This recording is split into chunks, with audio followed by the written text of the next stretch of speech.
꼭 그렇게 다 가져가야만 속이 후련했냐? 오늘 신박하게 리드할 최고다 오션의 주제는요? 이런 신박함은 필요 없을 것 같은데 바로 눈 뜨고도 당할 것 같은 신종 사기입니다. 엄마, 나 좀 살려줘. 아니, 내가 지금 뭘 본 거지? 아, 이쯤 되면 근데 이거 영화 자체가 신종 사기 아닙니까?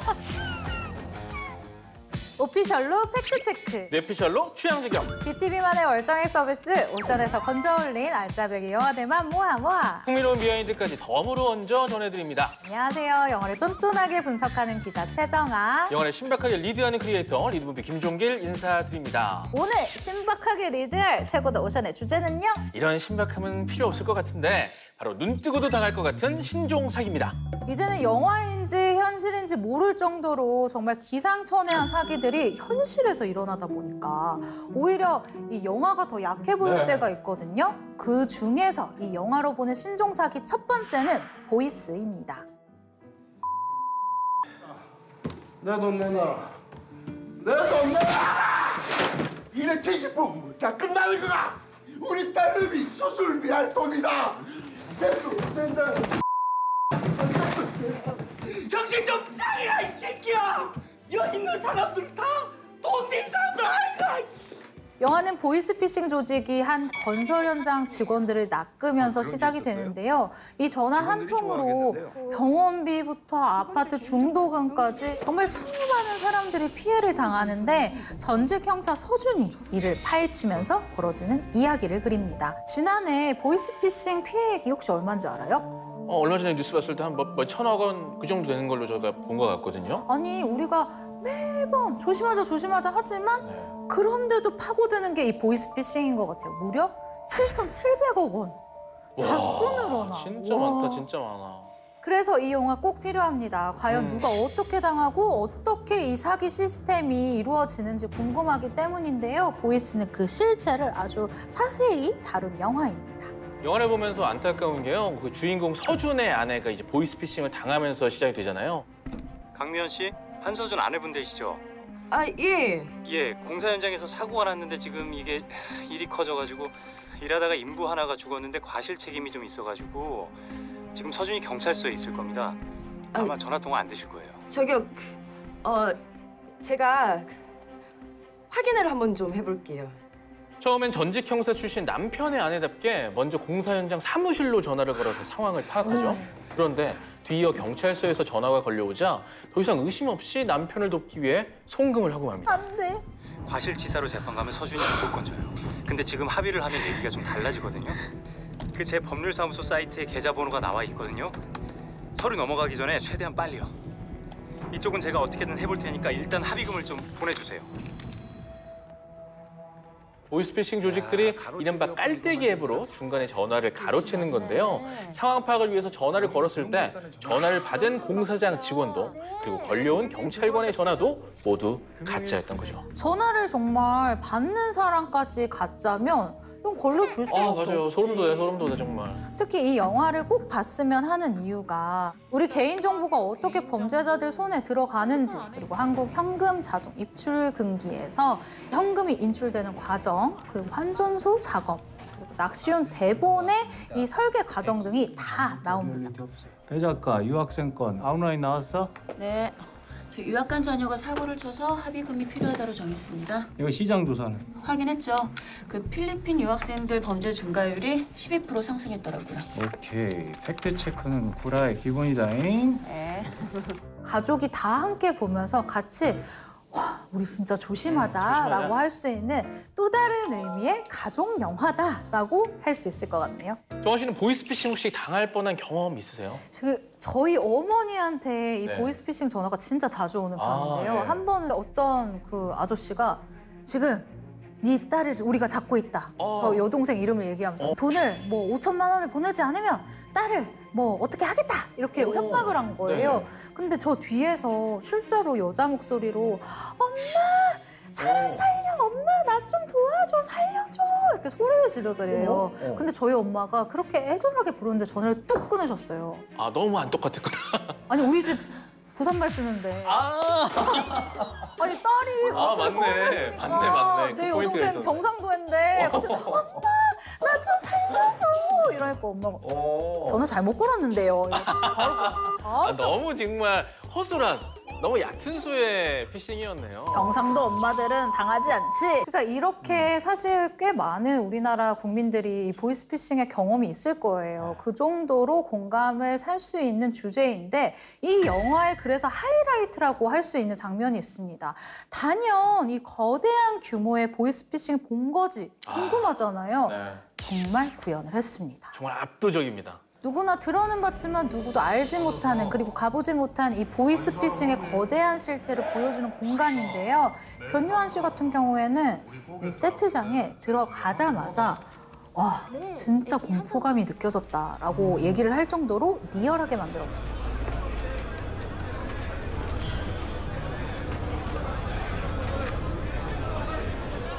배우들의 연기도 뭐 현실성 만렙이었습니다. 극중 서준 역을 맡은 변요한 씨는 이 대부분의 액션을 직접 소화했는데요. 맞아. 옥상에서 수십 미터 아래로 외주를 타고 내려가는 거, 그리고 도망치다가 천막 아래로 점프하는 장면 등 다 변요한 씨가 직접 해내신 거죠. 특히 구타를 당한 뒤 철문에 부딪히는 장면이 있었는데 이 철문이 실제로 부서졌다고 그래요.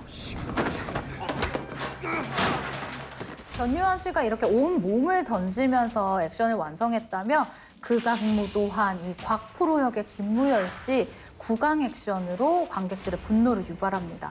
사실 우리가요 이 보이스피싱 총책을 본 적이 한 번도 없죠. 볼 수가 없죠. 그래서 곽프로 이미지를 김무열 씨가 정말 상상의 끝에 만들었다고 하거든요. 일단 사기를 치다 보니까 두 수 앞을 내다보는 똑똑한 이미지를 만들어야 되겠다라고 기본값을 만들어 놓고 이 자신의 사회적 영향력을 생각해서 활동하기 편한 어느 정도 좀 갖춰진 깔끔하게 만들어진 복장을 입는다. 그리고 또 저질이자 이 사람 자체가 굉장히 악질이잖아요. 그렇죠. 이런 것을 보여주기 위해서 뭔가 깔끔하고 번듯한 옷에 밑에는 슬리퍼를 신는 설정을 했어요. 어쨌든 이 구린 본성은 어디 가지 않는다, 뭐 숨기지 못한다라는 걸 보여주는 설정이라는 거죠. 어차피 이 바닥 남의 고통 먹고 사는 거란 말이야. 응? 기왕 먹는 거 맛있게 먹어야지. 안 그러면 배탈 나. 한 건 할 때마다 지금까지 보이스피싱이었습니다. 어? 정한 씨는 중고 거래 자주 하세요? 중고 거래는 아니고 제가 입던 옷을 여동생한테 주는데 그것도 거래라고 할 수 있나? 그건 거래가 그렇게 아니죠. 하고 뭐 밥 정도는 얻어 먹습니다. 아 그래요? 저는 뭐 이제 아빠다 보니까 뭐 일상적인 유아용품 같은 거 이런 것들을 굉장히 많이 중고 거래를 하는데요. 많은 분들이 하실 텐데 우리가 이 일상에서 가장 쉽게 당할 수 있는 사기 수법 중 하나가 이 중고 거래라고 합니다. 진짜 맞아. 이런 중고 거래 사기를 소재로 범죄자들의 수법부터 피해자들의 복수법까지 그려낸 우리나라 코미디 영화가 있습니다. 영화 오늘도 평화로운입니다. 사실 저 영화 감독입니다. 네? 영화 감독이요? 아직 영화를 찍진 않았지만 엄청난 영화를 준비하고 있죠. 아, 네. 멋진 그 사과 그림이 그려져 있는 노트북. 제가 그걸 살 겁니다. 그걸 사서 에스프레소를 마시면서 시나리오를 쓸 거예요. 그럼 그 다음에 촬영은 뭘로 하실 건데요? 다 준비해놨죠. 최고의 카메라. 영화 감독의 꿈인 영준이 영화를 만들기 위해서 이 중고 매매 카페에서 노트북을 샀다가 어이없이 사기를 당한 뒤 사기꾼들을 잡기 위해 중국으로 넘어가서 복수를 벌이는 이야기를 그리고 있는데요. 이 영화는 데뷔작 수토그부터 인천 스텔라, 잔고, 분노의 적자 등 꾸준히 C급 영화만을 만들어온 백승기 감독의 세 번째 작품이죠. 재밌는 건 이 이야기가 백승기 감독 본인이 실제로 중고 카페에서 사기를 겪은 뒤에 아주 복수심을 가득 담아서 복수하듯이 만들어졌다는 겁니다. 이 백승기 감독의 그 매니아층이 분명히 있잖아요. 맞아요. 그러니까 이런 설정들이 이 백승기 감독의 팬들을 만드는 것 같은데 이번에도 마찬가지예요. 사기꾼의 복수를 위해서 중국까지 넘어간다는 설정이 너무 웃기잖아요. 이 티켓값은 어떡할 거야. 진짜 배보다 배꼽이 더 커.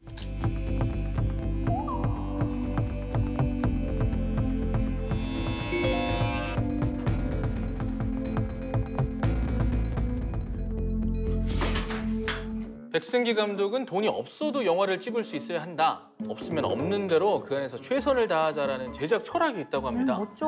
그러다 보니까 살짝 좀 기술적 흠결이 보이는 게 사실인데요. 이런 한계를 기발하고 엉뚱한 아이디어로 극복하고 있어서 그 점이 이 영화의 매력으로 다가오죠.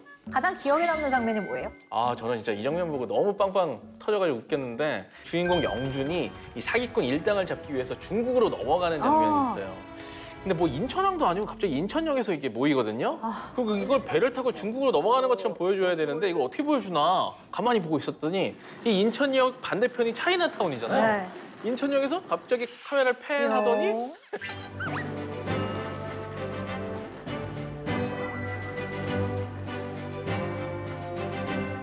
마치 차이나타운이 똑똑해. 중국인 양. 네, 그렇게 중국 로케를 만들어내더라고요. 아, 이게 바로 그 정통 요리? 맛있지? 네? 이게 한국식이랑 다르다고 이게 어때요?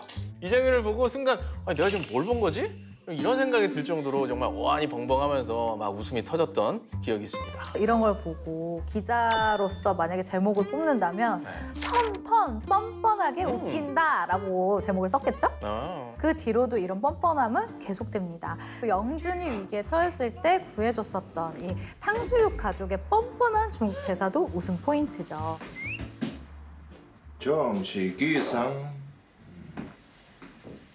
여기가 어디죠? 94일생. 그냥 이거 말이 안 되는 사저성어를 막 중국어 억양으로 발음을 하면서 영준과 대화를 주고받는데요. 비전문 배우들의 어색한 듯 진지한 연기가 폭소를 유발합니다. 아, 이쯤 되면 근데 이거 영화 자체가 신종사기 아닙니까? 영화를 어떻게 이렇게 이번에는 계약 결혼을 둘러싼 영화예요. 어쩌다 결혼입니다. 혜주야, 오빠가 고민이 하나가 있어. 우리 아버지 재산이 존나 많아. 근데 이걸 새엄마랑 동생한테 다 준다는 거야. 더 웃긴 걸 얘기해 줄게. 내가 결혼을 하잖아? 이거를 재산을 그냥 반을 탁 해가지고 주겠대, 나한테. 오, 결혼할 사람을 빨리 찾으셔야겠네. 너 나랑 결혼할래? 재산을 물려받기 위해 결혼을 계획하는 성석과 내 인생을 찾기 위해 결혼을 선택한 혜주가 서로의 목적 달성을 위해서 딱 3년만 결혼하는 척, 같이 사는 척 하기로 계약하며 생긴 이야기를 그린 영화죠. 성화 씨 같으면 사랑 없는 결혼을 할 수 있겠어요? 어떻게 생각하세요?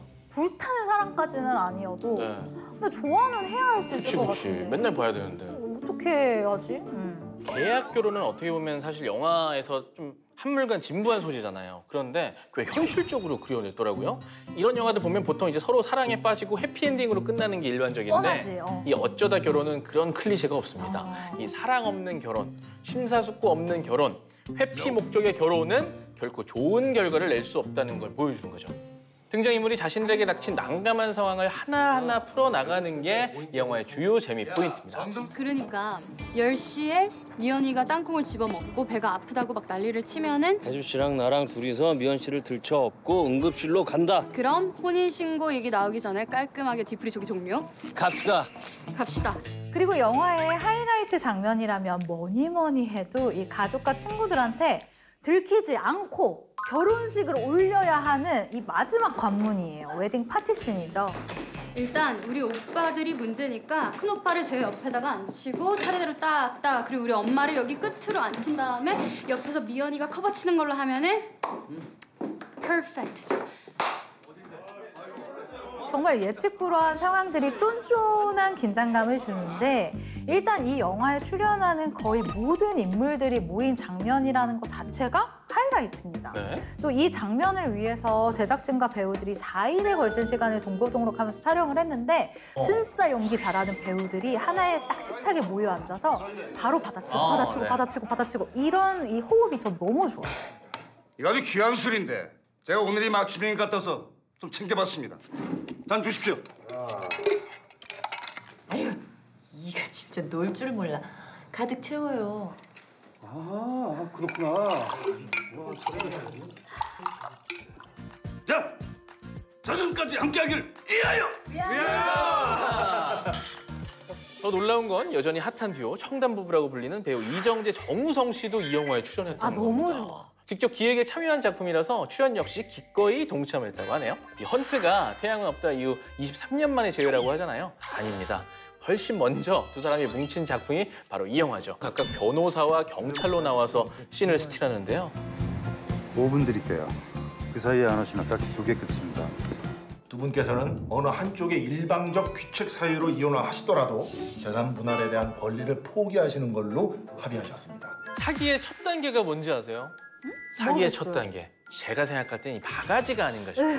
그래서 저는 이 영화를 보면서 정말 현실에 공감했는데요. 영화 카센터입니다.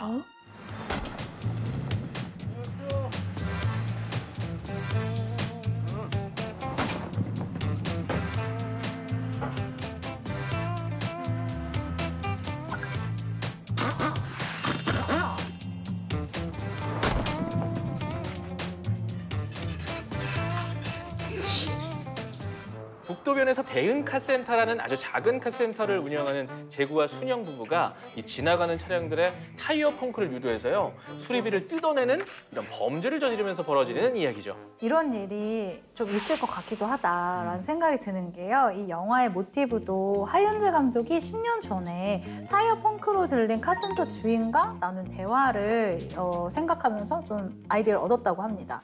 50대 후반 인상이 무서운 아저씨가 이 카센터 주인이었는데 주인 아저씨가 장사가 너무 안 되고 주변에 리조트가 들어오고 나서부터 상황이 더 어려워졌다라는 이야기를 듣고 이 영화에 영감을 얻었다고 하죠. 모티브가 된 감독의 경험처럼 극중 재구와 순영이 처한 상황이 참 안타까운데요.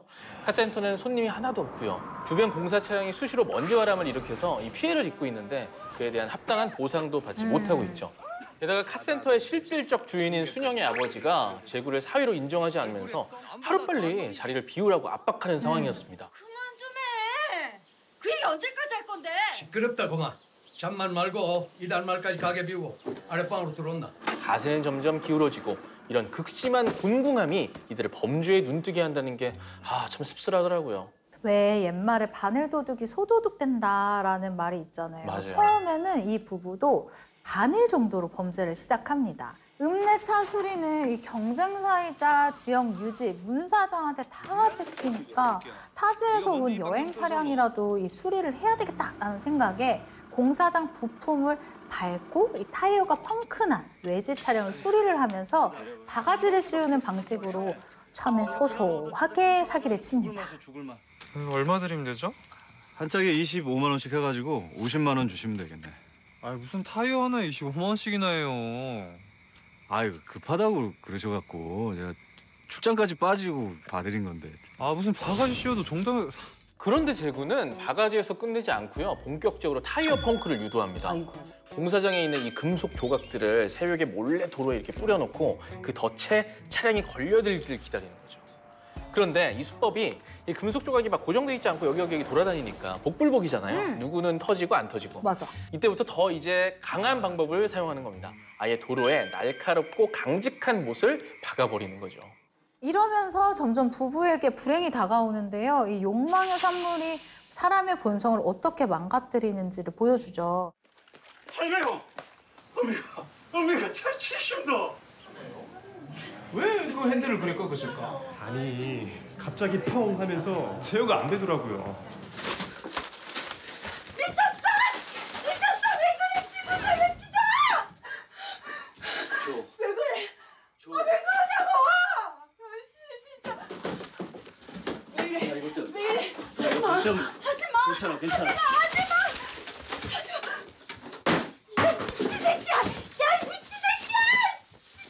이 장면에서 부부가 막 지폐를 바닥에 깔고 아주 처절하게 몸싸움을 벌이는데 뭔가 진짜 참 씁쓸하고 안타깝고 그런 생각이 들었어요.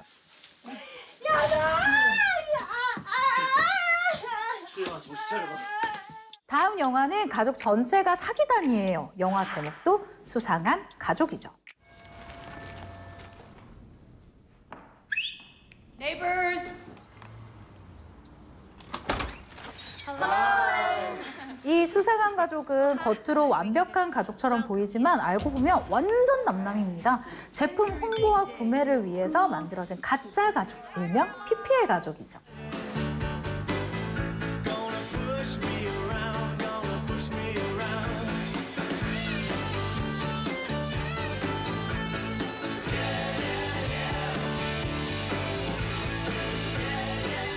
이 방문 판매 뭐랄까 진화 사기 버전이다라고 할 수 있을 것 같네요. 그런데 신기한 게 옷은 물론 화장품, 골프채, 자동차, 음료수, 냉동 음식 등 이 가족이 사용하는 모든 상품들이 이 마을 사람들의 워너비 아이템이 된다는 거예요. 정말 이런 가족이 있다면 영업력이 정말 대단한 거죠. 맞아요. 그 엄마가 있고 그 주부들이 다 따라 산 그 트리닝. 그 나도 자꾸 보니까 사고 싶더라고. 극 중에서 엄마는 주부들에게 옷, 스마트폰, 주방기구, 요리 세트 등을, 그리고 아빠는 골프 클럽, 자동차를, 아들과 딸은 학교에서 선글라스, 립스틱, 패션 아이템을 판매를 합니다. Okay, I'll get a video. Okay, let's get in. Oh, hey, sir, do you mind helping us out? Sure. I just want to get a quick video. No problem. It's real simple. Here's a viewfinder. Hit the button, then I can send the video to my grandma. No kidding. Yeah. All right, is this new? What is this? Yeah, it's the new HTC. All right, that's great. 각각 멋있고 예쁘고 화려하고 고급스럽고 굉장히 보기 좋은 물건들을 네. 가지고 다니면서 이 가까운 사람들로 하여금 뭔가 사고 싶게, 그리고 쟤는 뭐 하는 사람인데 저런 걸 들고 다니지? 이렇게 친해지고 싶게 만드는데요. 이런 모습들이 이게 되게 요즘 맞아요. 그 별땡그램 있잖아요. 네. 그 별땡그램의 그 인플루언서들의 삶을 그대로 담아놓은 것 같다? 그 삶이 고스란히 현실로 나온 것 같다? 약간 이런 생각을 했어요. 그런데 이 영화 마냥 웃긴 코미디만은 아닙니다. You don't know about my life. You have everything. Wait till she finds out they're gonna take the house. What? That's right. Can you say foreclosure? Yeah, but Larry, you're doing so well. You're buying all this stuff. Larry!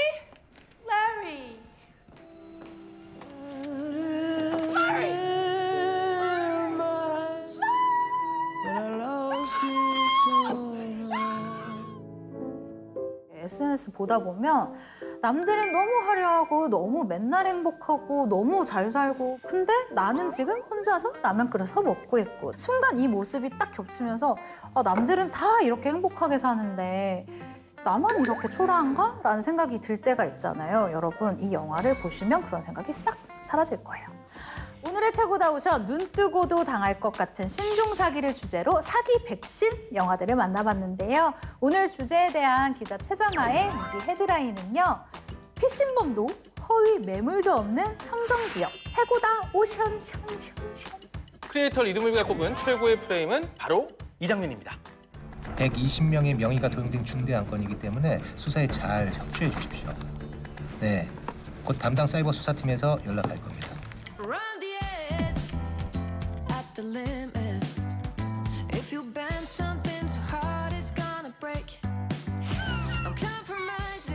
오늘 최고다 오션에서 소개한 영화들은 콘텐츠에 받아 오션에서 자신 있게 맑게 무제한으로 감상하실 수 있습니다. 다양한 콘텐츠를 아낌없이 보고 싶을 때 이리 오션. 가성비 좋은 콘텐츠 생활을 누리고 싶다면 어서 오션. 다음 주에도 즐거운 영화 토크 매력 속에 풍덩 빠져 오션.